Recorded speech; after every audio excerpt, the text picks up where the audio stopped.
Boa noite, pessoal. Boa noite, Maurício, Camila, Giovana, Arthur, todos presentes. Muito obrigada. Meu nome é Vânia, eu faço parte da equipe Grãos do Reagro e, mais uma vez, é um imenso prazer poder realizar esse evento aqui com vocês, né? Com o objetivo de levar conhecimento a todos aí de uma forma gratuita. Vamos, então, dar início ao nosso webinar Grãos. Hoje nós vamos falar sobre dicas práticas do consultor bicampeão do SESB, Maurício De Bortoli. Ele é engenheiro agrônomo, especialista em sementes, produtor rural e gerente técnico das Sementes Aurora. Porém, antes de começar, né, eu não posso deixar de agradecer as empresas parceiras que nos apoiam e estão sempre aqui junto conosco para a realização destes webinars. Hoje nós temos nos apoiando o Reagro e a instituição Laboratório 3R. A essas empresas envolvidas, muito obrigada. Ainda antes de passar a palavra para o Maurício, eu gostaria de convidar todos vocês para nos acompanhar em nossas redes sociais. Nós estamos no Instagram, é só procurar por reagro.grãos, que vocês vão nos encontrar lá. Existe também nosso grupo no Telegram. Nós estaremos compartilhando durante a palestra um link para quem quiser participar, ok? Convido vocês também a conhecer o blog do Reagro, muito conteúdo técnico bacana, com informações gratuitas em diversas áreas, tá? É só acessar o www.reagro.com.br/blog. E por último, mas não menos importante, o nosso canal no YouTube. Inscreva-se, ative o sininho de notificação, assim você não vai perder nenhuma de nossas séries exclusivas. Pessoal, só mais um último recado, tá? No final da palestra, nós teremos um momento reservado para perguntas. Então, todos que tiverem alguma dúvida, por gentileza, escrevam na caixa QIA, que está na base da tela de vocês. No celular, provavelmente vai estar no canto superior, tá? Essas perguntas, ao final da palestra, serão direcionadas para o palestrante, ok? Maurício, muito obrigada por aceitar o nosso convite. Eu gostaria de enfatizar, né, o prazer que o Reagro tem em receber você no nosso evento, com muito conhecimento, experiência, e hoje com várias dicas aí para compartilhar um pouco com a gente, né? Eu desejo a todos vocês uma ótima palestra, sejam todos muito bem-vindos. Maurício, eu passo a palavra para você, pode ficar à vontade para começar. Ok, obrigado então pela deferência, Vânia, e toda a equipe Reagro. É um prazer para mim estar aqui com vocês hoje, participando desse webinar. Tenho plena certeza que a transferência de conhecimento ela é muito importante para que outros produtores rurais, como eu, consigam atingir ótimos objetivos na agricultura e desenvolver as suas propriedades e trazer receita e renda, né, na produção de alimentos. Vocês já me apresentaram aí, né, rapidamente. Eu quero deixar bem claro que eu não sou um palestrante, eu sou um produtor rural, sou engenheiro agrônomo por formação, sou um apaixonado pelo que eu faço e tenho uma missão de vida hoje que é tentar abrir as portas da minha propriedade para que outras pessoas consigam vir aqui me visitar e conhecer um pouco do meu trabalho, mas também falar um pouco desse trabalho para outras fronteiras, né, como eu estou hoje aqui com vocês, tentando passar um pouquinho do meu conhecimento, do meu pouco conhecimento, mas dessa grande oportunidade de interação. Eu preparei uma breve apresentação, contempla alguns slides, onde eu vou discorrer sobre alguns minutos, e vai contar um pouco da nossa realidade, um pouco da busca pela alta produtividade, com bastante sustentabilidade no negócio, visando sempre resultado em cima de retorno econômico. Alguns casos do SESB, né, que a gente tem conquistado aí ótimas produtividades repetidamente, ano após ano. Eu já sou bicampeão do SESB nacional em área irrigada. Esse ano eu fiquei em segundo lugar no Brasil. Eu fiquei na segunda posição, fui vencido por um produtor de São Paulo, que ele foi muito bem, creio eu, no manejo, está de parabéns. Fiquei campeão da região sul, com produtividade aí ao redor de quase 117 sacas por hectare. O SESB para mim é um grande exemplo de trabalho, sou apaixonado pelo trabalho do SESB, estudo muitos cases dos campeões e uso muito como referência para minha propriedade e também para minha consultoria. Eu vou espelhar aqui a minha tela, depois a Vânia só confirma se está tudo ok, né, se está aparecendo para vocês. Ela deve estar em segundo plano, deixei prontinho aqui. Agora a Dani está espelhando e está tudo certo? Agora apareceu para vocês? Tudo certo, pode Graças a dar Deus. início. Mil desculpas, então, pessoal. Desculpas pela falha técnica. Infelizmente, a gente tinha todos os recursos na mão e na hora de utilizar falhou. Mas vamos lá. Então, como eu falava para vocês, a minha participação hoje aqui é tentar contribuir um pouco com esse webinar, né, transferência de conhecimento, e contar um pouquinho do meu caso, né, o caso que a gente vem estudando, estruturando aqui no Rio Grande do Sul, de como construir esse aumento de produtividade num sistema sustentável. Então, como a gente lê bastante, estuda, a gente resolveu alterar um pouquinho a metodologia de pensar. A gente sempre, aqui eu sempre usava aquele termo, né, construir um sistema resiliente de produtividade, ou seja, o que é um sistema resiliente? É aquele que suporta, né, as diversidades e fica estaticamente sem reagir, ou seja, consegue receber um impacto e não voltar pelo menos para trás e se manter. Já o sistema antifrágil, né, que a gente pensou hoje, através de muita leitura e estudo, mostra a grande maneira que o nosso sistema tem de receber essa intercorrência, receber essa adversidade, né, climática e responder a essa adversidade. Então, a gente está construindo um sistema antifrágil para a cultura da soja. O que é sistema antifrágil? Aqui na nossa produção, no sul, também em vários estados do Cerrado, que eu tenho visitado bastante, nosso sistema de produção agrícola é muito frágil. Por quê? Algumas regiões chove muito pouco, né? Na falta de chuva ela impacta na produtividade, então a gente acaba perdendo muita produção pela falta de chuva. Já outras regiões chove demais, né? A gente visita muitas regiões do Cerrado, que na época de colheita chove demais, então acaba deixando o sistema muito frágil. Ou os solos também acabam sendo muito frágeis, porque ou tem teor de matéria orgânica muito baixo, ou tem fertilidade bastante reduzida, o que acaba deixando o sistema frágil. Então, como que a gente hoje consegue produzir soja em diferentes ambientes no Brasil, desde a região sul até o Cerrado brasileiro, é construir um sistema antifrágil, ou seja, construir um sistema em que a gente consiga corrigir esses defeitos, né, do nosso solo, tentar diminuir, mitigar os estresses climáticos e realmente reagir, responder quando esse sistema nosso, esse sistema for imposta alguma reação do tempo, do clima, né? E também algumas reações de solo. Então, o sistema antifrágil é que ele tem a capacidade de responder essas condições. Pode passar o próximo aí, Dani? Então, o que eu penso, né, pessoal, quando a gente constrói a produtividade, né? Quando a gente constrói a produtividade, a gente tem que pensar que 3 pilares são extremamente fundamentais para a gente conseguir aumentar a produtividade. Então, quando a gente pensa em aumentar a produtividade, tem que pensar no primeiro pilar. Qual que é o primeiro pilar, né, pessoal? É a base, né? Qual que é a base? É o nosso ambiente. E quem que é o nosso ambiente hoje? Digamos assim, o que mais responderia em termos de produtividade se a gente conseguir estruturar ele? É o alicerce da nossa casa, é o solo. Ou seja, quando a gente constrói um solo mais resistente, um solo quimicamente mais equilibrado, ou seja, corrigir essa fome do solo, corrigir essas deficiências locais, né, que a gente tem em muitas regiões onde às vezes falta fósforo, potássio é deficiente, a gente tem uma baixa relação cálcio-magnésio, a gente tem problemas associados ao solo, a gente tem um alto índice de alumínio, a gente tem que realmente, o primeiro pilar a ser estruturado para o aumento de produtividade é corrigir, é deixar esse solo potencialmente mais produtivo. Então, o meu foco aqui na região sul e também em outras regiões que a gente visita, é realmente tornar esse ambiente mais produtivo e deixar esse alicerce da casa cada vez mais forte para que a gente consiga edificar, ou seja, construir a produtividade em cima desse ambiente tão sustentável que é o nosso solo. Então, acho que onde o produtor mais deve investir na propriedade rural não é em máquinas agrícolas, não é em defensivos, e sim é em solo, tá bem? Próximo passo aí, Dani.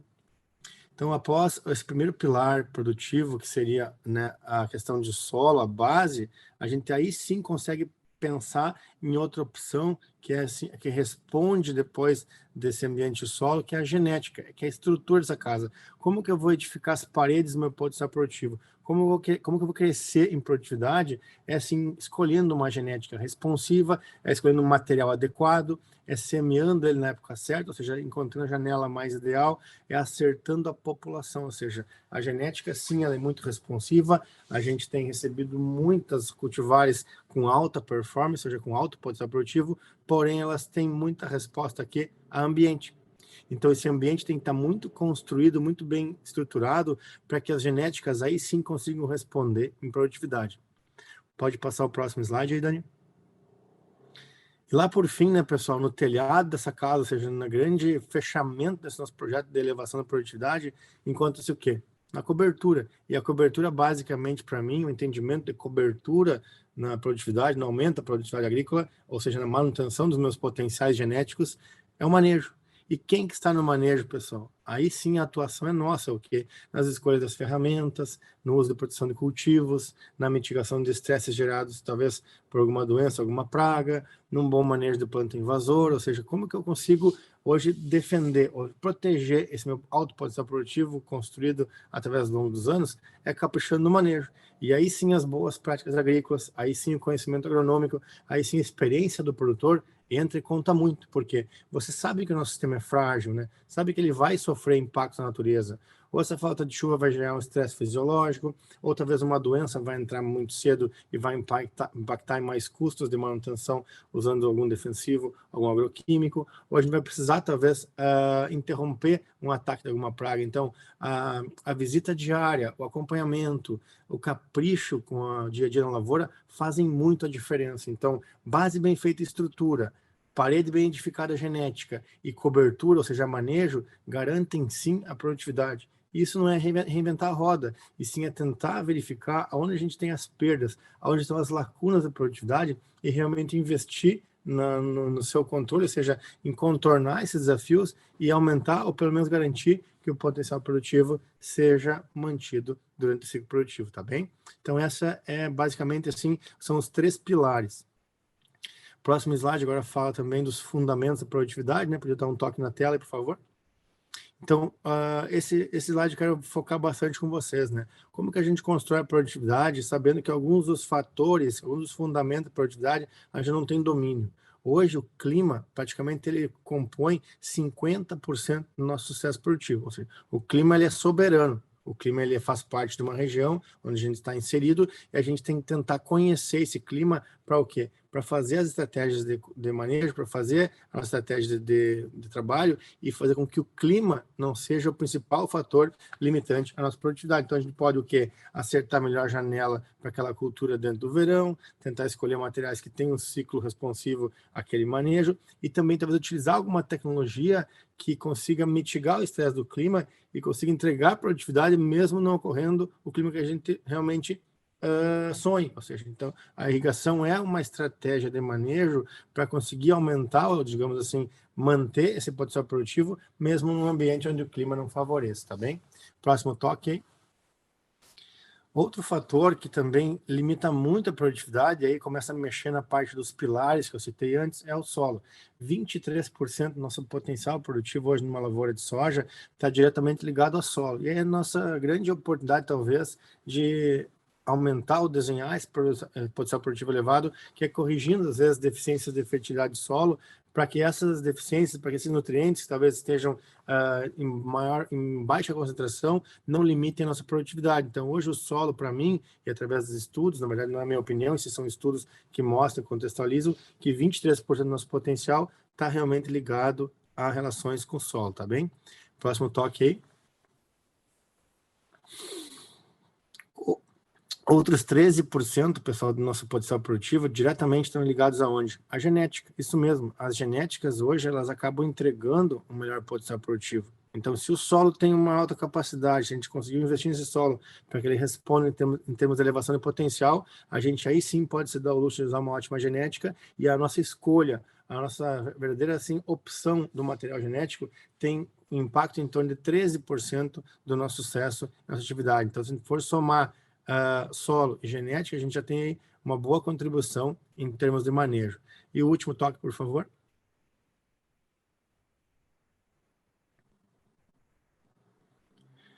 Aí sim, né, pessoal? Então, fechando esse grande ciclo, né, desses pilares produtivos, a gente tem o quê? Tem o manejo, né, que são as ferramentas que a gente escolhe para proteger. Nada, nenhuma ferramenta de manejo consegue aumentar o potencial produtivo. E sim, a gente consegue o quê?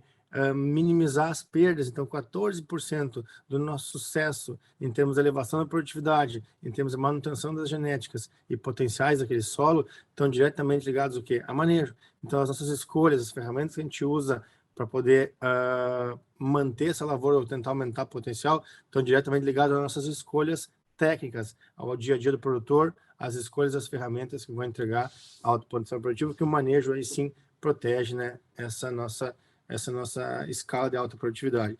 Então, o que eu chamo a atenção, pessoal? Isso são desafios ou oportunidades? Né? O clima é realmente um desafio, porém as estratégias de manejo, escolhas genéticas e a base solo são uma oportunidade, tá bem? Pode passar o próximo, Dani. Aí. Então, aqui tem um slide muito legal, que eu sempre faço um desafio, né, para falar para vocês hoje. Quem trouxe vocês hoje aqui nessa reunião? Quem talvez está sustentando a nossa produtividade de soja no país? Quem está viabilizando a produção de alimentos no país? É a irrigação branca.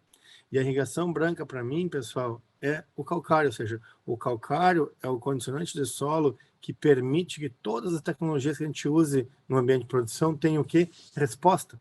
Se nós não tivéssemos o calcário hoje como base da estrutura de solo, nós não teríamos resposta agronômica às demais tecnologias adotadas em termos de produtividade agrícola.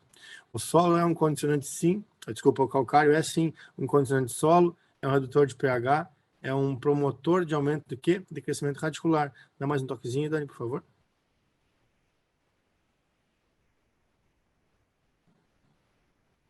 Dani, passa mais um toquezinho. Aí. A adição de fontes de cálcio, pessoal. Opa, passou um slide, dá para voltar? Isso. A adoção de fontes de cálcio, pessoal, promove o quê? Promove o aumento do sistema radicular, ou sistema radicular mais profundo. O que o calcário faz no solo, pessoal? Além de corrigir o pH e levar cálcio e magnésio, ele aumenta a boca de planta.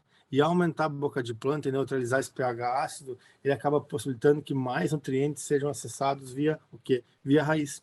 Então, se você quer ter um solo altamente produtivo, se você quer ter um solo antifrágil, que resista talvez e se mostre mais produtivo mesmo no ambiente onde a água seja limitante, onde o clima imponha talvez limitações de produtividade, a gente deve estar sim investindo muito em calagem. É mais importante que o produtor rural hoje, ao invés de aumentar a dose do fertilizante, ao invés de aumentar a dose de fósforo talvez no seu solo, que ele aumente a dose de calcário. Porque o calcário é um solubilizador, é um viabilizador de fósforo, pessoal. Em lavouras onde a gente tem pH ácido ou pH não tão adequado, a adição de fontes mais elevadas de fósforo não possui resposta, ou não possui resposta adequada. Isso não é o Maurício que está falando, são fontes da Embrapa que mostram que a gente não tem resposta, tá bem? Pode passar o próximo, né?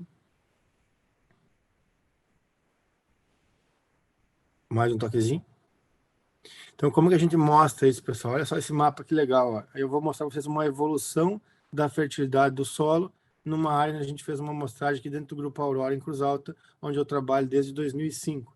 Esse é um pivô que a gente mostrou na safra 2005-2006. Mais um toquezinho, Dani, só para a gente referenciar a data, né? Então, esse pivô foi mostrado lá em 2006, onde a gente começou o quê? Um trabalho de correção de solo para matar quem, pessoal? Matar a fome desse solo. Esse solo tinha muita fome de fósforo, então, por mais que a gente adubasse essa lavoura para alta produtividade, a lavoura não respondia, porque em zonas, em ambientes desse manejo, não havia resposta linear, porque o solo tinha uma fome tão grande que ele bloqueava, que ele limitava, que ele sequestrava esse fósforo, ao invés de ser absorvido pela planta e produzir mais, ele acabava ficando retido no sistema. Então, o que a gente começou a fazer? Usar ferramentas de AP para tentar melhorar isso. Então, em 2009, a gente já teve uma intervenção, e essa evolução acabou ocorrendo, os mapas mostraram uma leve evolução. Mais um toque aí, Dani, por favor. Vamos avançar mais uma etapa. Já em 2012, a gente tem um avanço também na questão de elevação do potencial de fósforo, ou seja, essa fome estava sendo controlada, a gente estava equilibrando esse elemento. Lá em 2015, então, esse mapa já mostrava, né, que o fósforo já quase não era limitante na maior parte das zonas de manejo. E, por fim, mais um toquezinho para mostrar o mapa agora em 2019. Onde a gente conseguiu o quê? Onde a gente conseguiu nivelar, talvez, a gente conseguiu equalizar o fornecimento desse elemento fósforo, e hoje ele está prontamente disponível e não se torna mais um limitante à produtividade, ou seja, não vai ser o fósforo que vai limitar nosso potencial produtivo, porque a gente pegou uma área muito pobre, o sistema aqui é muito frágil, tanto no Rio Grande do Sul quanto outros estados do Cerrado, a presença do nutriente fósforo é muito baixa. Ele ainda ser muito baixo, ele é muito variável, porque fruto talvez de estratégias de extração desse nutriente talvez exacerbada, ou talvez de uso de pecuária intensiva, ou talvez de erosões ou cicatrizes de solo que acabaram danificando esse sistema e tornaram ele um pouco mais frágil. Então, levamos 14 anos para evoluir a fertilidade somente no quesito fósforo, como outros nutrientes, potássio, cálcio, magnésio, enxofre, boro. Hoje a gente vem estudando como elevar o potencial desses nutrientes via solo. Eu trouxe só a ideia aqui do fósforo para você entender o quanto tempo se leva para levar a produtividade e como que a gente consegue minimizar, né, as perdas produtivas através da melhoria química do solo, tá bem? Pode passar o próximo.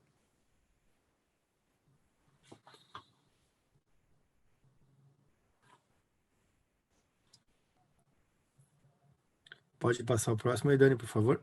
Aí. Aqui tu pode bater as 4 teclinhas, que tem 4 teclinhas verdinhas do lado dessa foto. Eu vou conseguir falar das 4 para o pessoal entender.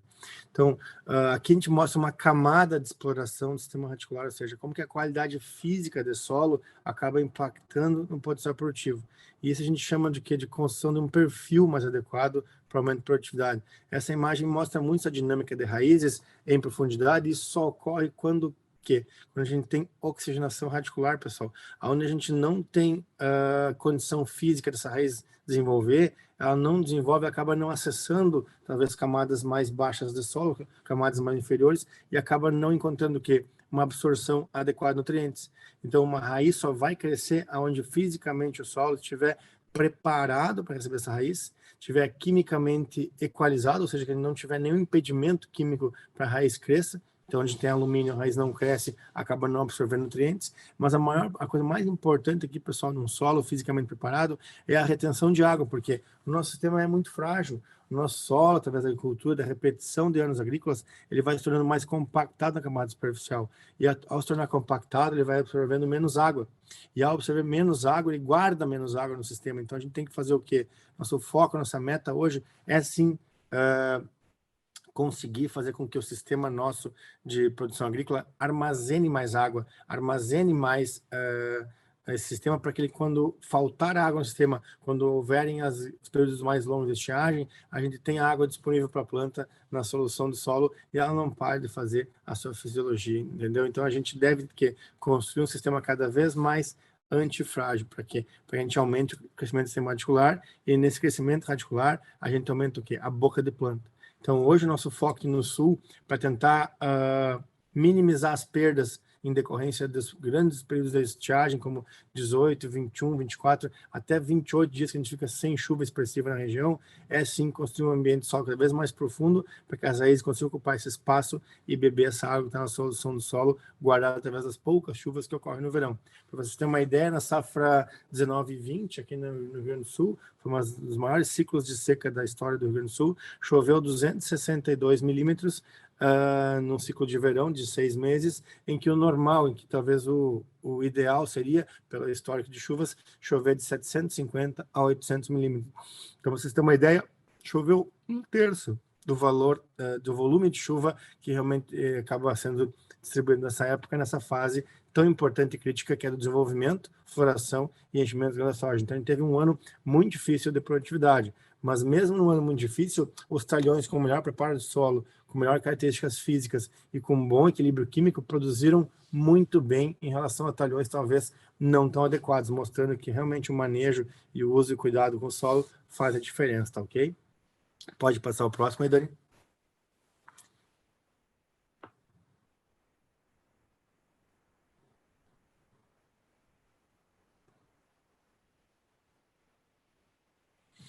Então, pessoal, mostrando um pouco das estratégias de manejo para tentar minimizar essas perdas e realmente construir um sistema antifrágil, eu gostaria de relatar para vocês aqui 3 experiências incríveis nossas, que a gente vem desenvolvendo já 10, 11 anos, 11 safras, a gente vem trabalhando, reescrevendo uma história em cima do plantio direto, ou seja, usando uma ferramenta simples, uma ferramenta conhecida por vocês, apenas reescrevendo uma história muito linda que foi começada na década de 80 e foi expandida na década de 90 e talvez foi um pouquinho esquecida nos anos 2000 pelo avanço das biotecnologias e talvez das tecnologias de máquinas. A gente acabou esquecendo um pouco as ferramentas de plantio direto, o que acabaram impactando o quê? Em produções talvez não tão uniformes e muitos riscos da agricultura. Então, hoje a gente desenvolve uma agricultura aqui muito focada no uso, manejo e conservação do solo, né? A camada de exploração para nós, o sistema radicular, é muito importante, porque nela tem muita água guardada e muito nutriente. Então, a gente tem usado o quê? Planta de cobertura para conseguir ocupar esses vazios outonais, esses espaços de solo, né, para explorar diferentes profundidades. Ou seja, a gente está conseguindo hoje colocar raízes, por exemplo, bem à esquerda aqui, eu tenho uma planta de Crotalaria juncia, uma planta que tem, além do sistema radicular bastante agressivo, ela emite sinais que minimizam o impacto nematóide do solo e produz uma excelente fitomassa, né? A gente tem aqui na foto central a planta de nabo, quando ela é plantada bastante adensada, ou seja, bastante acumulada na linha, ela produz uma raiz bem pequena, bem pivotada, que entrega bastante crescimento e profundidade. Além de ciclar nitrogênio e enxofre, ela produz bioporos importantíssimos para que a gente consiga acúmulo de água a cada chuva. A gente tem também uma foto igual essa da direita aqui. Esse é um nabo pé de pato, um nabo IPR61. É um nabo que a gente acaba utilizando em alguns mix de planta de cobertura, associado talvez a outras gramíneas, desculpa, e também outras leguminosas, que acaba produzindo uma raiz gigantesca, ou seja, essa raiz tem uma capacidade incrível de romper camadas compactadas e entregar uma alta agressão física nesse sistema de solo, talvez um pouco mais adensado, e conseguir produzir um bioporo gigante que aumenta essa capacidade do solo de infiltrar água. Então a gente tem aqui várias plantas de cobertura, né, tanto gramíneas como crucíferas e também leguminosas, contribuindo com o sistema de crescimento radicular, aumentando o potencial de bioporos do solo e boca de planta, ok? Pode passar o próximo aí, Dani, por favor.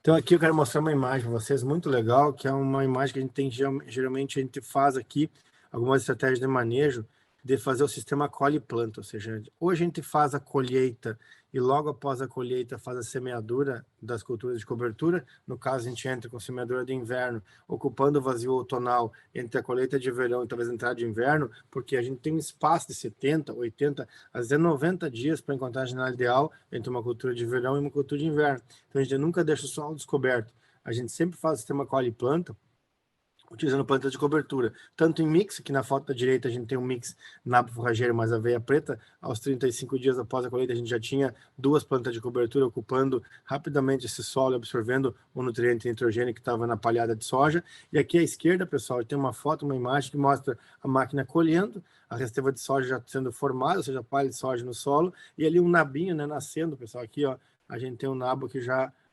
crescendo nesse sistema, ou seja, já foi lançada a semente do nabo antes da queda da folha da soja, para que essa folha de soja cobrisse essa semente. E quando a gente colhesse essa lavoura, a gente já tinha uma lavoura de planta de cobertura já praticamente toda formada, né, toda pronta, e economizando o que, pessoal? Esse intervalo de 10, 15 dias que a gente teria entre a semeadura, talvez a emergência dessa planta de cobertura, como a gente quer mais velocidade na forração do solo, a gente antecipa o plantio usando a tecnologia de avião, né? A gente aplica essa semente ou de avião, ou talvez até de pulverizador, para alguns que têm essas tecnologias, esses kits de aplicação de sementes via barra do pulverizador, pode fazer isso na queda da folha da soja, ajudando a acelerar esse processo de formação de cobertura nas áreas onde a gente quer buscar alto fechamento de palhada, alta produção de ciclagem de nutrientes e sequestro de carbono com mais facilidade. Então essa é uma maneira de produzir uma agricultura mais sustentável, mais regenerativa e produzir um solo cada vez mais produtivo e construir esse sistema, talvez que a gente chama de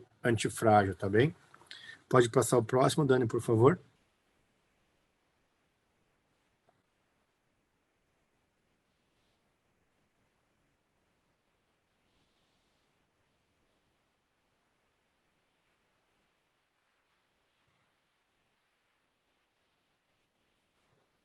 Então aí, pessoal, mais uma imagem mostrando, né, olha a importância das plantas de cobertura, né? A gente tem como filosofia no sistema colhe e planta essa mensagem, né? A terra não pode ver o sol, ou seja, como que a gente consegue produzir mais sem degradar o meio ambiente? É não deixando nenhum intervalo outonal, nenhum vazio sem nenhuma planta, ou seja, nenhum vazio entre o inverno e o verão, seja a época mais chuvosa, talvez mais seca, ou a época de produzir uma planta mais de inverno, mais de verão, sem algum tipo de proteção de planta ou planta de cobertura.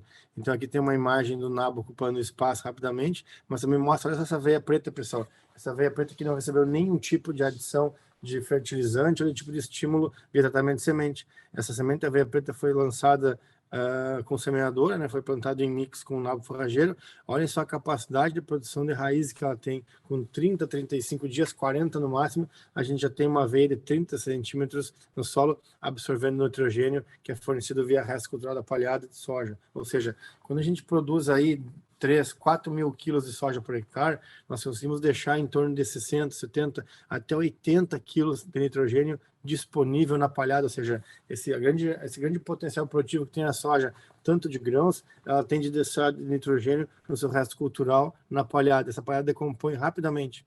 E essa palhada decompõe rapidamente, se eu não ocupo esse solo com uma gramínea de alta resposta, como no caso da aveia preta, eu perco esse nitrogênio. Ele não é estocado no solo.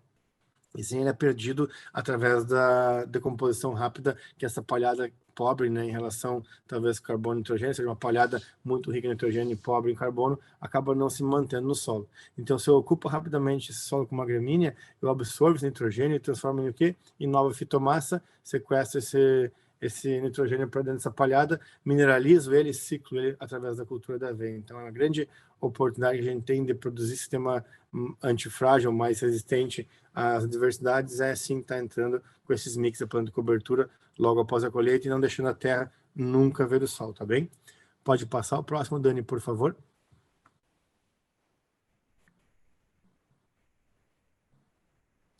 Aqui, pessoal, vou mostrar para vocês como que a gente constrói a produtividade pensando em quê?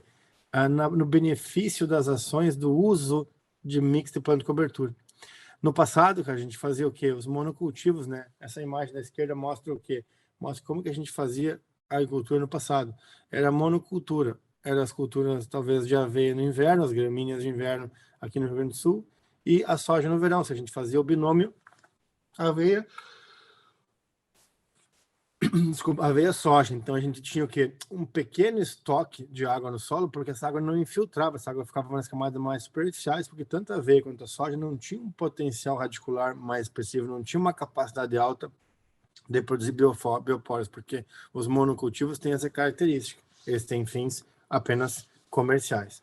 Já o passo que a gente conseguiu evoluir e entender que o nosso solo precisava crescer tanto quimicamente quanto fisicamente, e agora também estudando a ciência da biologia, ou seja, biologicamente, a gente percebeu que o uso de estratégias de rotação de culturas e planta de cobertura entregam sim resposta e performance. Tanto que essa foto à direita mostra o cultivo de soja, talvez no verão, a sequência de soja com milho, ou depois do milho usar talvez uma gramínea, um trigo, usar uma planta de cobertura, por exemplo, uma cortalária ou um nabo, enfim. A gente tem várias opções de fazer o quê? Rotações de raízes, ou seja, quanto mais a gente rota raízes, ou usa mais raízes profundas, tuberculosas, também fasciculadas, a gente acessa ambientes de solo mais profundo, traz para cima do nosso ambiente nutrientes que estão perdidos, talvez em profundidade, cicla na palhada, você faz uma adubação orgânica, ou seja, após mineralizar esse nutriente na palhada, ele é decomposto no resto cultural e fica livre para a cultura novamente.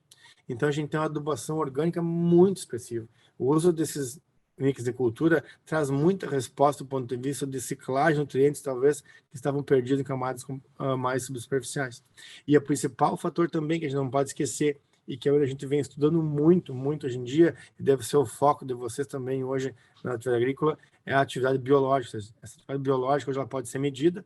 A Embrapa desenvolveu uma tecnologia que consegue entregar resposta em termos de número, ou seja, quantificar quanto que essa atividade biológica está sendo importante para o sistema. A chamada bioanálise mostra a saúde do solo, mostra o quanto de benefício você teve através da estratégia de manejo e apresenta ao produtor o caminho, ou seja, qual que é talvez a estratégia de manejo para aumentar a produtividade usando esse recurso chamado solo e chamado planta de cobertura, tá bem? Então a gente hoje tem vários benefícios de ter um solo mais estruturado, mimetizando a natureza, ou seja, mostrando para esse solo que ele deve ter um ambiente diverso, como se fosse uma floresta, ou talvez usar a monocultura, pensar só em plantas comerciais, seja em resposta de grãos, e ter um solo mais compactado, menos estruturado e mais dependente de ações, talvez, de investimentos em termos de, talvez, fertilidade e correção. Então, a gente aqui tem um solo frágil e aqui está construindo o quê? Um sistema que eu chamo de antifrágil, tá bem? Pode passar o próximo slide, por favor. Essa imagem eu gosto muito, pessoal. Esse é um trabalho que a gente fez em 2016, né? A gente introduziu um mix de planta e cobertura numa área pré-milho. A gente escolheu a cultura do centeio, da aveia, da ervilha forrageira e também da ervilhaca. A gente escolheu aí 4 plantas de cobertura, gramínea, crucífera e também leguminosa, onde a gente acabou implantando esse mix para quê? Qual é o objetivo desse mix, pessoal? A diversidade, ou seja, nós queríamos várias plantas nesse mesmo ambiente para entregar o quê? A diversidade radicular. Cada planta ela tem uma importância muito grande no mix, porque cada planta consegue absorver um elemento nutricional diferente. As gramíneas são mais ricas em absorção de potássio, as crucíferas geralmente absorvem mais nitrogênio e mais enxofre. E as leguminosas, praticamente, elas só focam no enxofre. Alguma coisa de fósforo consegue absorver, mas é muito pouco. Então, cada planta de cobertura, sim, tem uma importância muito relevante na absorção nutricional. Dá um toquezinho mais, Dani, que vai aparecer 3 caixinhas embaixo. Eu quero refletir com o pessoal, por favor. Então, a construção desse ambiente de produção, ou seja, esse preparo do ambiente de produção, ele é sim para que as plantas de cobertura, ou seja, as plantas de serviço, consigam construir um ambiente onde a gente consiga aumentar o quê, pessoal? A estabilidade produtiva. Eu não aumento a produtividade, sim, eu consigo manter o potencial que eu consigo nesse solo. As plantas de cobertura têm sim um importante papel na garantia da manutenção do potencial, mesmo em anos onde talvez ocorram estresses hídricos, né, como nesse ambiente aqui. Essa lavoura em questão, em 110 dias de ciclo, desde abril, acho que até julho, que ela ficou semeada, ela conseguiu produzir 8,4 toneladas de matéria seca por hectare. Qual que é a importância dessa camada de palhada, pessoal? Além de formar um filme de solo, evitar que a chuva impacte sobre esse solo, absorver mais água, ela ciclou nutrientes e evitou o fluxo de invasores. Então, essa palhada tem importâncias muito significativas no aumento da produtividade. Porque a gente acaba usando a palhada como uma pele, pessoal. Eu acho que um solo sem palha é como se fosse um ser humano sem pele. Se você sair no sol sem sua pele, você acaba sofrendo muito com o tempo. E um solo sem palhada é igual um ser humano sem pele. Então a gente deve batalhar, primar, perseguir a máxima eficiência dos cultivos comerciais, porque são eles que realmente sustentam a nossa produtividade, são os que sustentam a nossa propriedade. Porém, nos intervalos outonais, nesses espaços que a gente tem de introdução de planta de cobertura, a gente deve perseguir o máximo de transformação de palhada, ou seja, a gente deve produzir muita fitomassa para que essa fitomassa sirva de quê? De pele desse solo e deixe ele cada vez mais produtivo, mais resiliente, mais resistente e nosso sistema não seja frágil, ou seja, seja um sistema antifrágil, tá bem? Pode passar o próximo, por favor?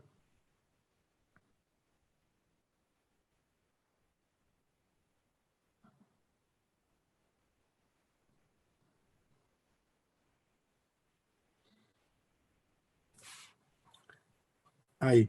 Então, o que a gente vai fazer, pessoal? Essa imagem mostra e fala muita coisa. Para a gente poder aqui afirmar, para a gente poder hoje aqui dizer para vocês quais são os caminhos, talvez, da alta produtividade, a gente foi fazer o quê? Pesquisar. Então, aqui tem uma área experimental própria da empresa, onde eu trabalho já desde 2016 com área experimental dentro da fazenda, ou seja, a gente mede dentro do ambiente de produção e escolhe estratégias de manejo para conseguir aumentar a produtividade. Essa aqui é a área experimental de 2019 e 20, safra 19 e 20, onde a gente tinha um experimento com 23 tipos de planta de cobertura, todas elas em vários tipos de formatos, né? A gente tinha o quê? Cultivos isolados, tinham gramíneas, crucíferas e leguminosas plantadas exclusivamente em cada talhão para medir a resposta, a ciclagem de cada uma, mas também a gente estudou muito, a gente vem estudando muito os mix de cultivo.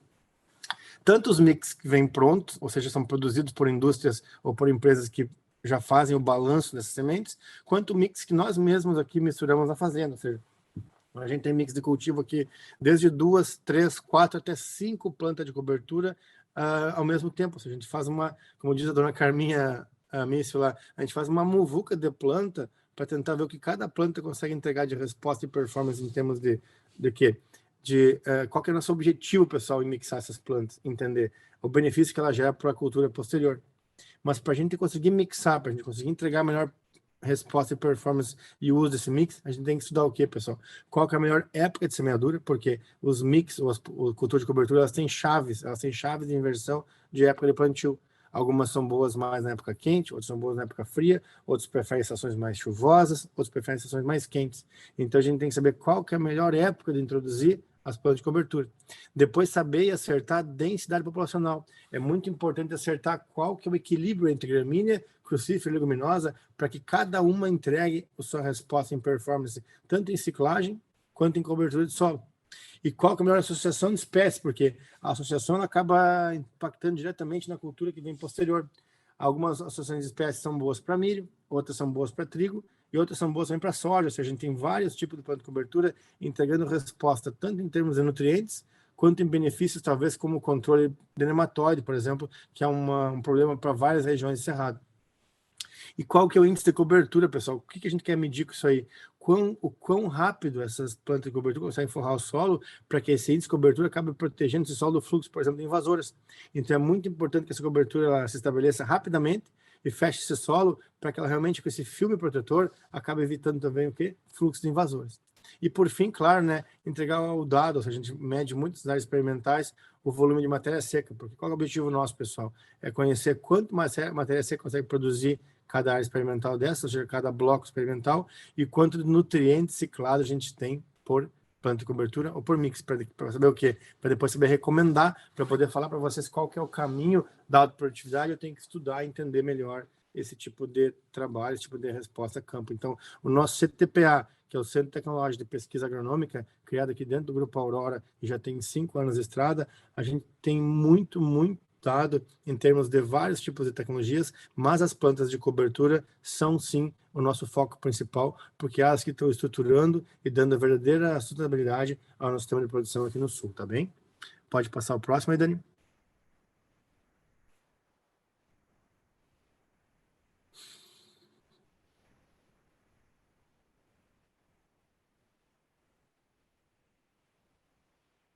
Essa é uma imagem que eu fiz na semana do início de junho, é isso, primeira semana de junho, mostra o nosso plantio de mix de cobertura dessa safra 2021, ou seja, a gente colheu milho, safra 2021, esse milho saiu em fevereiro, aqui na região sul, geralmente a gente planta milho final de agosto, de setembro, para colher em janeiro e fevereiro, mas no caso dessa lavoura aqui, a gente não tinha o objetivo de fazer segunda safra, né, a famosa safrinha, a gente plantou aí a milho verão, colheu ele dia 15 de fevereiro, e de 16 a 20 a gente plantou aqui 44 tipos de planta de cobertura isoladas em mix, ou seja, esse aqui acho que é o maior experimento de planta de cobertura dentro do estado do Rio Grande do Sul. Dessa área que saiu 2 teses de doutorado da Universidade Federal de Santa Maria, onde alunos vieram estudar o quê? A ciclagem de nutrientes, a produção de fitomassa e o benefício de saúde do solo gerado por raízes de diferentes plantas de cobertura. Então, a gente tem aqui desde feijão de porco, feijão guandu, crotalária, a gente tem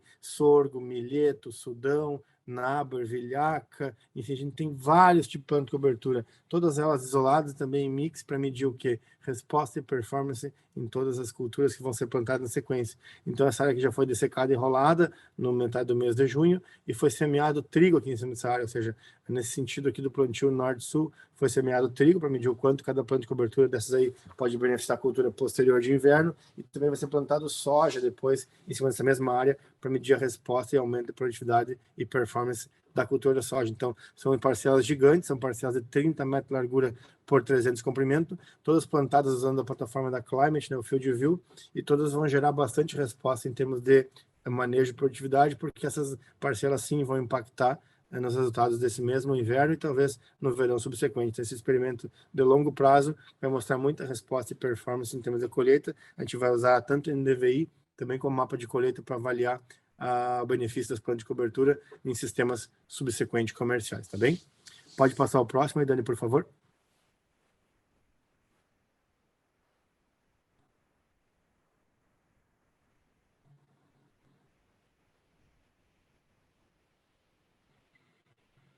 Aqui é uma imagem muito legal da última Expo Direto, né? Aquela feira que tem aqui no Rio Grande do Sul, como se fosse o Show Rural Capavel, como se fosse o AgriShow, ou como se fosse uma feira agrícola aí da região de vocês. Aqui no Sul, a Expo Direto é, assim, uma feira muito dinâmica.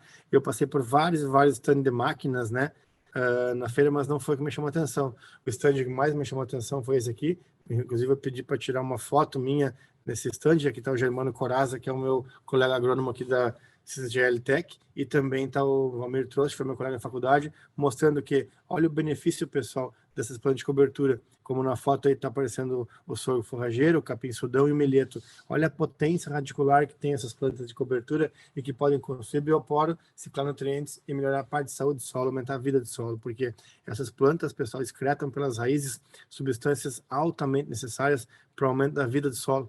E quem quer ter um solo vivo, estruturado, com maior material orgânico e maior atividade biológica e maior saúde do solo, tem que pensar assim, além do uso de plantas de cultivo comercial, que tenham talvez performance tanto econômica quanto de benefício ao sistema, na planta de cobertura, porque essa planta assim trabalha silenciosamente para ti, enquanto você não colhe grãos, ela faz seu solo ficar cada vez mais produtivo. A gente chama de agricultura regenerativa, ou seja, que regenera o solo. Então é muito importante colher grão, sim, é muito importante o cultivo comercial, mas também é de suma importância a gente entenda que as plantas de cobertura têm um verdadeiro benefício nos intervalos de vazios outonais para regenerar o sistema produtivo, tá bem? Pode passar o próximo, por favor.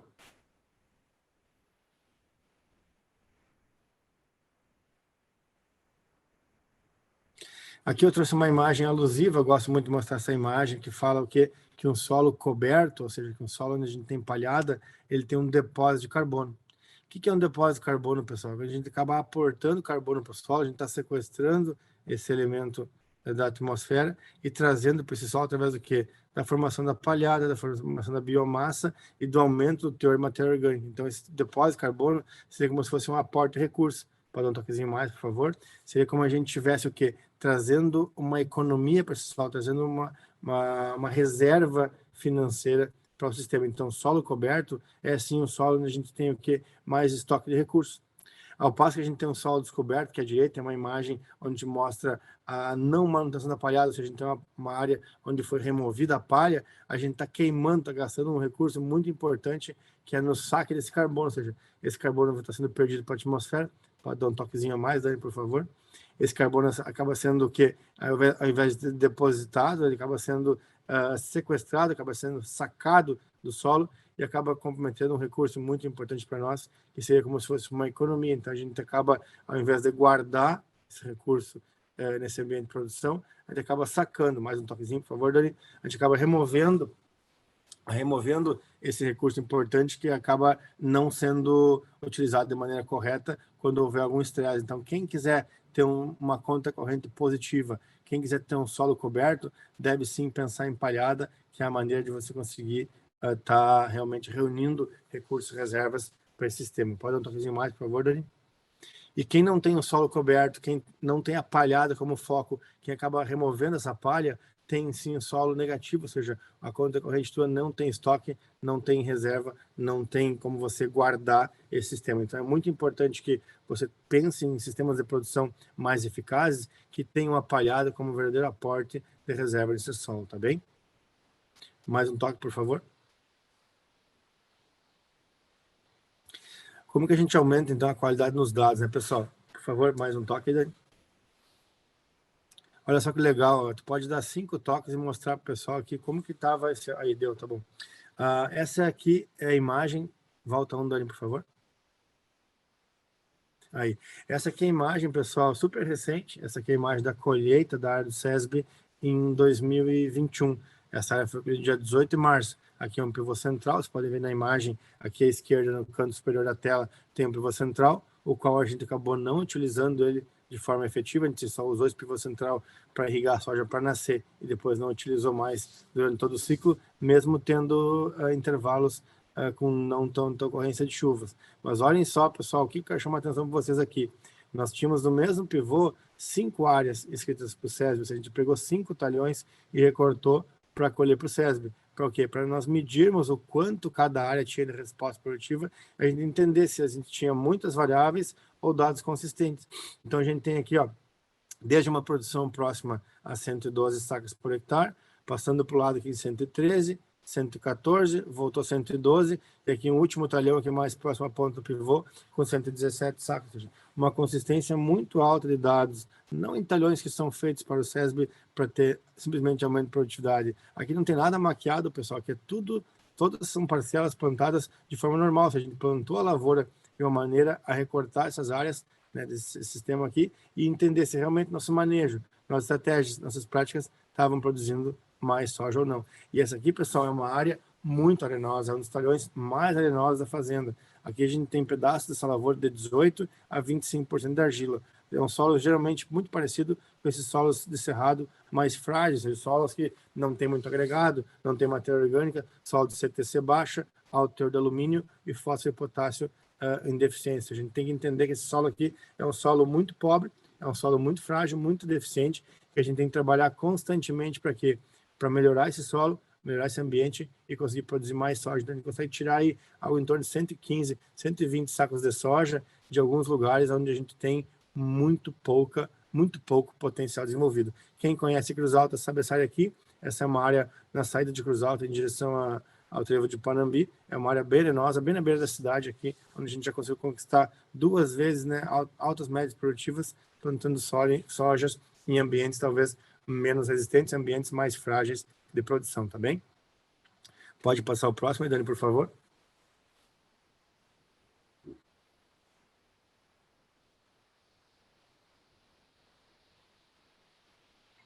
Então aqui, pessoal, fica o meu contato. Quem quiser acompanhar um pouco o meu trabalho aqui, fica o meu celular.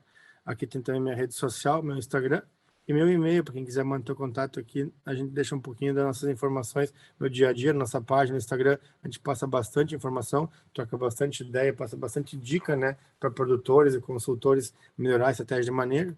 Porque eu acredito muito que o sucesso, pessoal, não é um botão mágico. Sucesso não é uma tecla, não é um cultivar, não é uma tecnologia. E sim, o sucesso é a soma de pequenos esforços repetidos dia após dia nessa atividade. Então, essa frase aqui de Robert Collier é um grande pensador e eu sigo muito essas frases dele, então eu gostei de botar, acabei deixando aqui nessa mensagem final para vocês. Então, antes de encerrar aqui a apresentação, eu quero agradecer mais uma vez a Reagro pelo convite. Fico muito feliz por estar participando com vocês desse webinar. Vou ficar aberto aqui agora a perguntas e respostas, tá? Desculpa pela desconexão e falta de tecnologia que acabou sendo gerada, que atrasou um pouquinho a apresentação. E não deixar de lembrar também, né? Não posso esquecer que amanhã é dia do agricultor, dia 28 de julho é o nosso dia, então todos os agricultores que estão aqui presentes nessa apresentação estão de parabéns, porque vocês realmente movem esse país e alimentam o mundo. Vocês têm uma função muito importante na sociedade, que é manter essa população viva, bem nutrida e com cada vez mais desenvolvimento. Então, parabéns a todos nós, agricultores, de forma antecipada. Sintam-se todos cumprimentados até amanhã e vamos junto, que a gente está no caminho certo. Vamos botar esse Brasilzão para frente, vamos baixar a cabeça, trabalhar, que hoje o agro é o que sustenta o Brasil. Vocês não tenham dúvida disso, tá bem? Fico à disposição, então, para a condução das perguntas e respostas. E meu forte abraço a todos aí.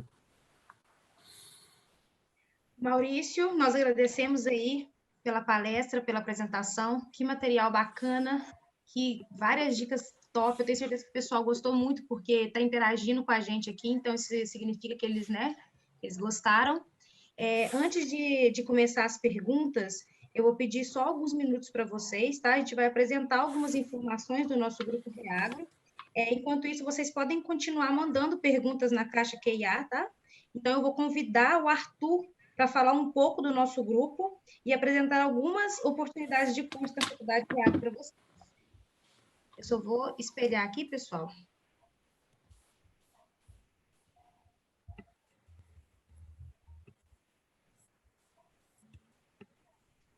Pode ficar à vontade, Arthur. Ok, obrigado, Vânia. Boa noite a todos. Meu nome é Arthur, sou consultor técnico comercial em agricultura na área de grão. E vou estar falando um pouco para vocês aqui do Grupo Reagro. O Grupo Reagro, né, ele é constituído de 6 empresas. Nessas 6 empresas, todas voltadas para o agronegócio. Nelas nós temos a Reagro Consultoria, tá? Juntamente com a Reagro Ensino, foi onde tudo começou na Reagro, onde nós temos cursos de capacitação, pós-graduação na Reagro Ensino, e na parte de consultoria, hoje são mais de 300 fazendas assistidas em 17 estados. Na parte de consultoria, nós temos o IDEAGRI, que é um software de gestão agrícola, tá? Voltado para gado de leite e corte. Nós temos os laboratórios, né, de análise de forragem, análise de solo, 3R Lab. Temos a Reagro Pesquisa, tá? focada na parte de desenvolvimento e pesquisa em diversas áreas aqui do agronegócio. E o mais novo é a Biomip, né, que é voltada, né, na parte biológica, né, para manejo integrado de pragas, onde tem vários produtos já hoje comerciais nessa linha de controle biológico. Pode passar, Vani.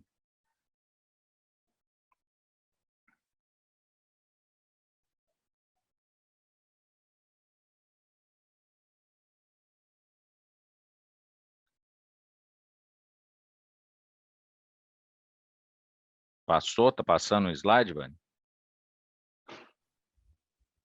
Para mim aqui já passou. É porque tá um delay, então, tá demorando para aparecer para mim. Isso. Tá dentro dos cursos hoje da Reagro Ensino, né? Nós temos a pós-graduação em grãos. Nós estamos com turmas abertas, é a turma 5, tá? É eleita a melhor pós à distância do agronegócio pela EAD Ranking, né? Publicada pela revista Exame. Temos condições excelentes nesse curso. Quem quer se especializar numa pós-graduação de alta performance, entre em contato conosco, nos procure, tá? Para maiores informações. Pode passar, Vani.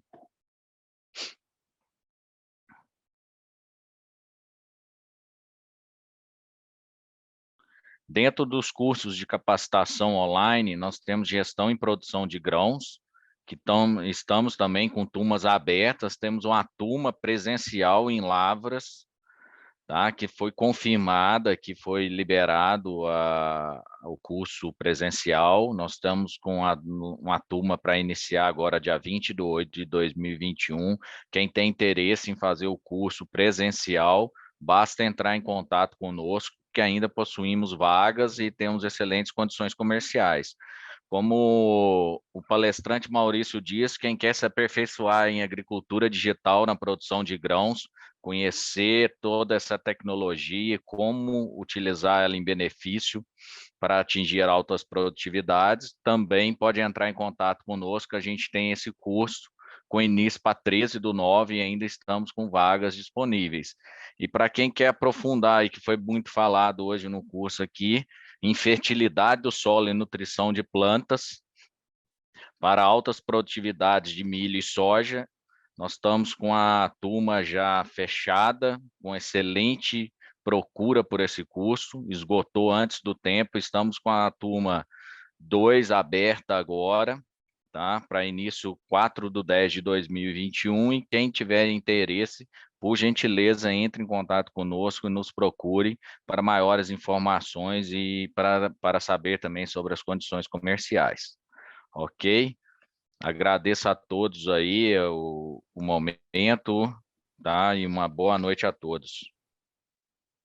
Muito obrigada pelas informações, Arthur. Agora eu vou passar a palavra para a Giovana. Ela vai falar um pouquinho mais sobre o nosso laboratório 3R e logo em seguida começamos com as perguntas. E mais uma vez, obrigada a todos vocês que permanecem aqui conosco. A palavra é sua, Giovana. Obrigada, Vânia. Boa noite, pessoal. Meu nome é Giovana, eu sou supervisora comercial do 3R Lab e eu atendo a região do Centro-Oeste e Norte do Brasil.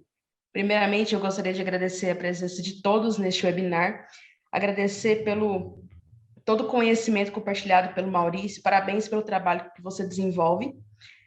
E para apresentar o 3R Lab, ele é um laboratório de análises bromatológicas do Grupo Reagro. Hoje estamos situados em Lavras, em Chapecó, e esse ano inauguramos uma filial em Goiânia.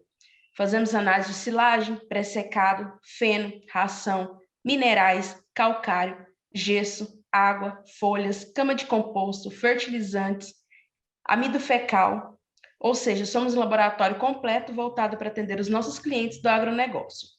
Nós possuímos todos os selos de certificação disponíveis no mercado e somos o único laboratório do Brasil que possui o selo norte-americano. E isso faz com que tenhamos qualidade, confiabilidade e agilidade na garantia da entrega dos resultados a vocês, nossos clientes.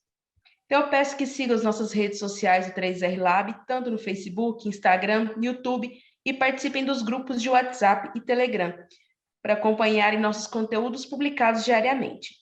Meu contato está na tela de vocês. Então, meu nome é Giovana, meu número é 35988740153. Qualquer dúvida que tiverem com relação ao laboratório, podem entrar em contato, que eu estou à disposição para atendê-los. Muito obrigada, gente. Boa noite. Nós que agradecemos, Giovana. Vamos então começar aí o momento que é o diferencial do nosso webinar, né? Onde vocês têm a oportunidade de tirar suas dúvidas.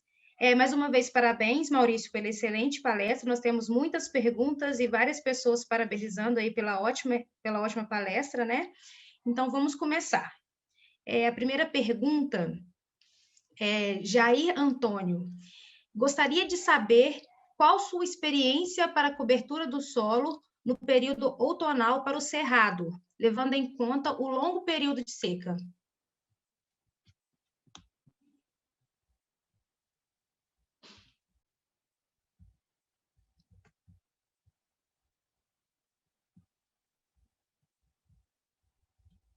Maurício? Você está me escutando, Maurício? Sim, desculpa, estava sem som. Ok, então voltei a ativar aqui. Tá ouvindo bem agora? Sim, perfeito. Tá, acabei esquecendo de ativar o som. A pergunta é excelente, ela é muito pertinente, né? A gente acaba encontrando esse desafio no outono, no cerrado, porque quando corta o período chuvoso, além da temperatura acabar ficando bastante elevada, a água acaba sendo limitante. Te confesso que é bastante desafiador. A gente tem pesquisado muito, interagido com várias propriedades do cerrado, e a gente não encontrou ainda nenhuma planta de cobertura que consiga entregar tanta performance em relação à cobertura de solo, produção de fitomassa e crescimento radicular, que não seja a braquiária, né? A braquiária acaba crescendo muito bem, constrói um ambiente muito interessante para o cultivo do próximo verão, nesses momentos onde a água acaba sendo limitante. Então, eu particularmente tenho acompanhado vários estudos. A gente está tentando encontrar talvez uma outra planta de cobertura ou mais plantas que consigam ser semeadas juntamente, talvez, com a braquiária, ou manejar essa braquiária de uma forma que a gente consiga aumentar, quem sabe, o crescimento radicular, explorar mais solo e produzir, quem sabe, mais raiz. Uma planta de braquiária, 100 dias de ciclo, ou seja, se eu conseguir deixá-la 100 dias no solo e tiver pelo menos um regime hídrico interessante no início, onde eu consiga pelo menos estabelecer ela de uma forma que ela proteja o solo, eu consigo produzir de 13 até 14 mil quilos de matéria seca via raiz, ou seja, esse volume de raiz é muito importante para o sistema. Então, a braquiária tem um benefício enorme, eu acho que é a planta de cobertura mais potente que a gente tem hoje no Cerrado brasileiro, e eu, como consultor e como produtor rural, se fosse recomendar uma planta de cobertura, com certeza usaria a braquiária e manejaria ela de forma a entregar performance, sabendo dos benefícios que ela tem para a atividade nesse ambiente. Perfeito, Maurício. Vamos com mais uma pergunta aqui, então, do Leonardo Braga. Qual o manejo que você usa para disponibilizar o fósforo não disponível no solo? Legal, baita pergunta do Leonardo, e a gente tem várias estratégias, tá? A primeira estratégia para disponibilizar o fósforo do solo realmente é equilíbrio de pH. Então, o pH ácido, se é um solo mais quimicamente desequilibrado, com certeza ele tem um fósforo menos disponível, ou seja, então a adoção de corretivos de solo, de condicionadores de solo como carbonato de cálcio ou calcário, dolomítico ou calcítico, ele acaba disponibilizando naturalmente esse fósforo. Outra melhoria que acaba disponibilizando mais fósforo no solo é a melhoria física, ou seja, quanto mais bioporo, quanto mais oxigênio eu boto no solo, quanto mais raiz tem no meu sistema, quanto mais descompactado é o meu ambiente de produção, mais fósforo fica disponível. E, por fim, uma tecnologia talvez inovadora, o que o pessoal chama de nova, que seriam os solubilizadores de fósforo, ou seja, os biológicos que acabam aumentando o potencial de crescimento de micorrizas, ou seja, são as ferramentas estratégias biológicas novas do mercado. Elas não são, na verdade, ferramentas que solubilizam, que liberam mais fósforo do solo, e sim elas produzem mais micorrizas, ou seja, produzem mais raízes secundárias e acessam talvez esse fósforo que estava lá fisicamente presente no solo, mas inacessível talvez a raízes de plantas de cultura comercial, ou seja, a produção de raiz secundária, o aumento de boca de planta e o aumento da produção de micorrizas faz com que a planta principal consiga acessar mais esse nutriente tão importante e de mobilidade muito lenta ou muito baixa no solo, ou seja, a planta absorve fósforo por difusão, ela tem que encostar, né? Tem que tocar esse fósforo. Então, quanto mais eu aumento a produção radicular, quanto mais eu estimulo a produção de raiz da minha planta, mais eu acesso o fósforo nesse solo. Então, obviamente, claro, a gente tem que tentar matar a fome de fósforo nesse solo, melhorar através do investimento em fertilizantes minerais, mas tem sim estratégias gigantes de manejo, tanto em plano de cobertura, quanto uso de biológico e quanto estratégias de descompactação para aumentar esse potencial desse nosso elemento fósforo no solo.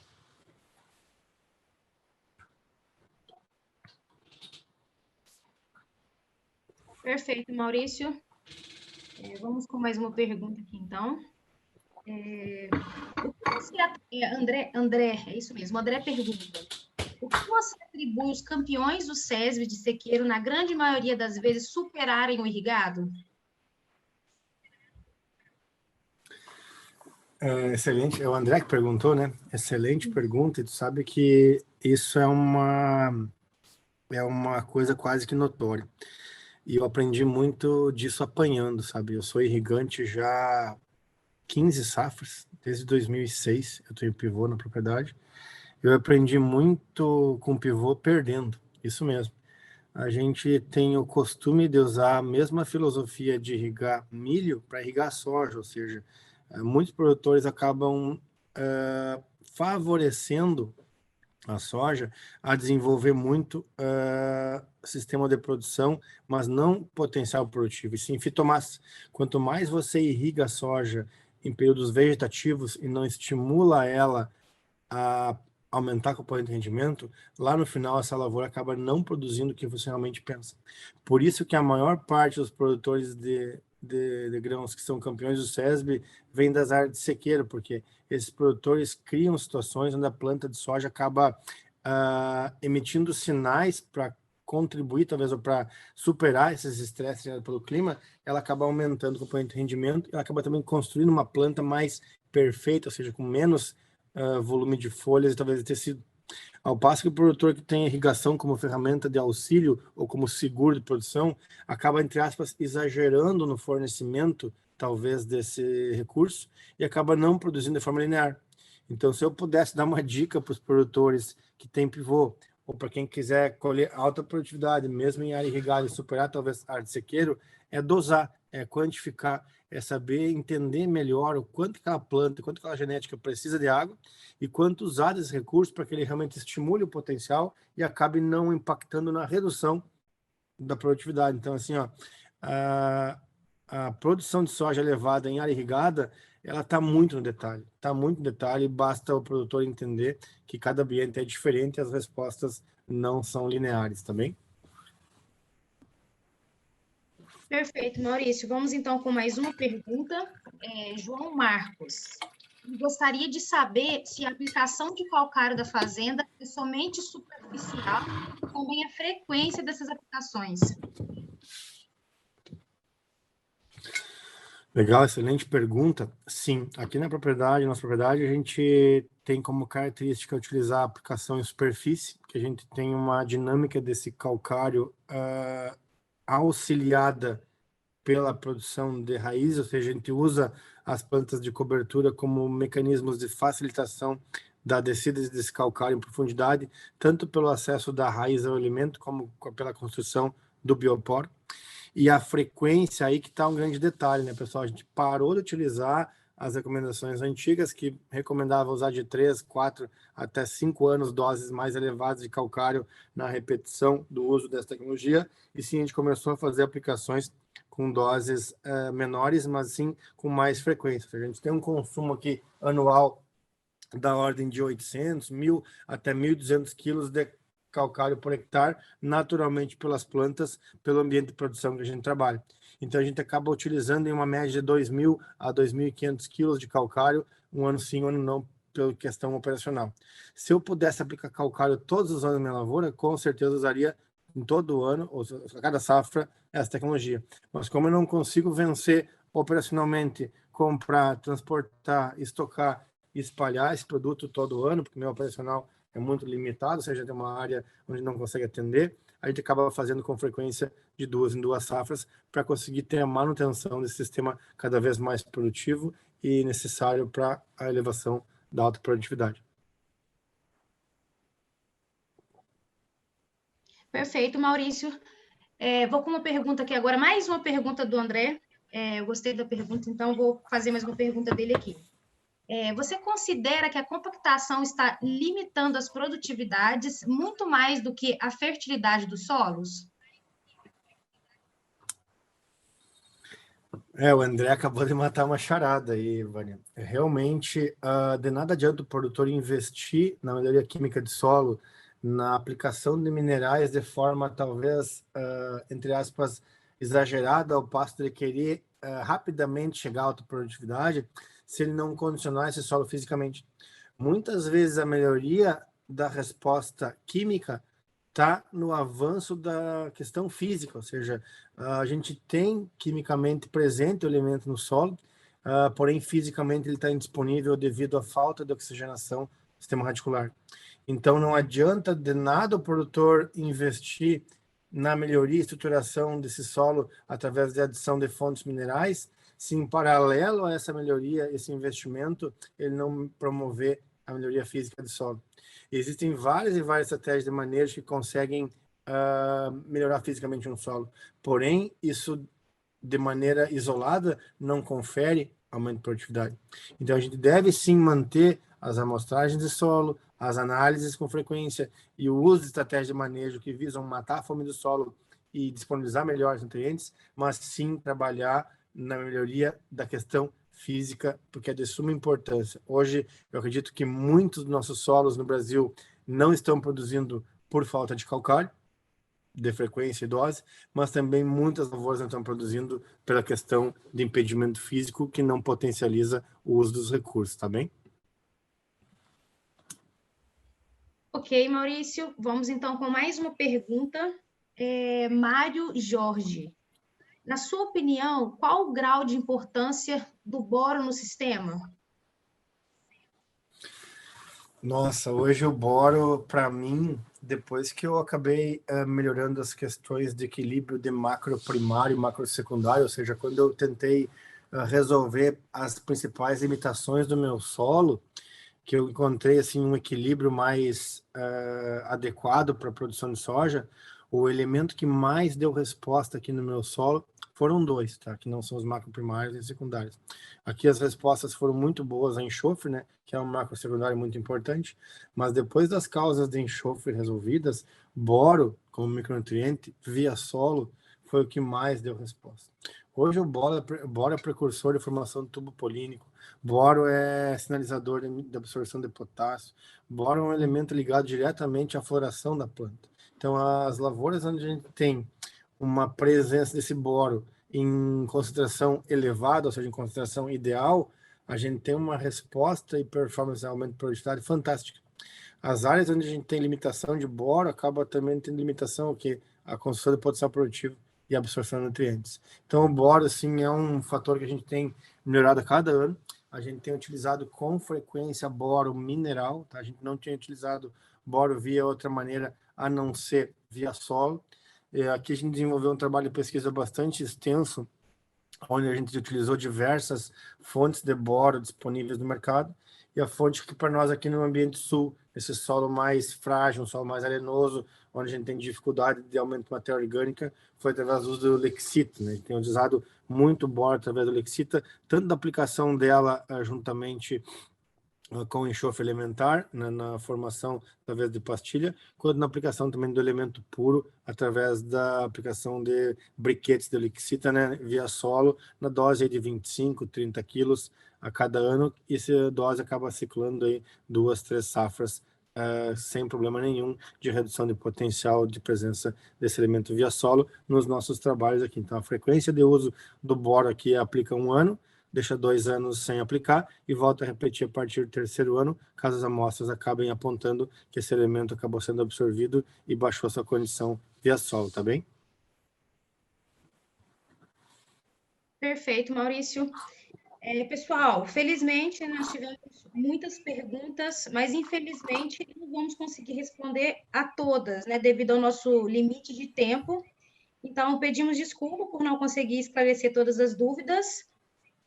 Maurício, mais uma vez, muito obrigado, né, pela excelente palestra. O pessoal gostou bastante, temos várias perguntas aqui, né? Que bom que você deixou o seu contato do pessoal. Eu vou passar a palavra para você outra vez, para você fazer suas considerações finais. Fique à vontade.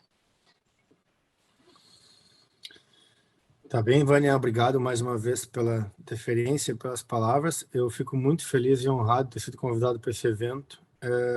É muito bom poder compartilhar um pouquinho do nosso conhecimento. A gente é muito humilde em dizer que a gente todo ano estuda muito para aprender com a agricultura.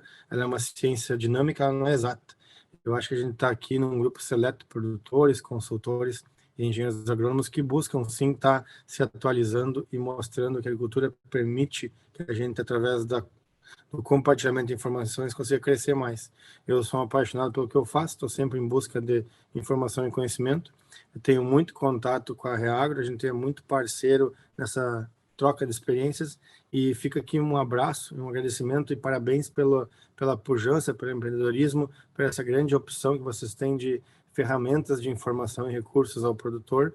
E mais uma vez agradecer, né, e honrar o produtor rural. Amanhã é dia do agricultor, então parabéns a todos vocês que estão aqui presentes. E fica o meu contato, fica o meu agradecimento aí. Se alguém quiser seguir nosso trabalho nas redes sociais, ou mandar um e-mail, mandar uma mensagem, se eu não respondi todas as perguntas que ficaram aí na barra de rolagem do bate-papo, por favor, podem fazer ela via WhatsApp, que eu respondo com áudio ou com texto, não tem problema. Eu sou bastante receptivo, às vezes demora um pouquinho para responder, porque a demanda é grande, mas não tem problema, a gente está sempre aberto, tá bem? Então fica mais uma vez meu grande abraço, sucesso a todos vocês e tamo junto aí.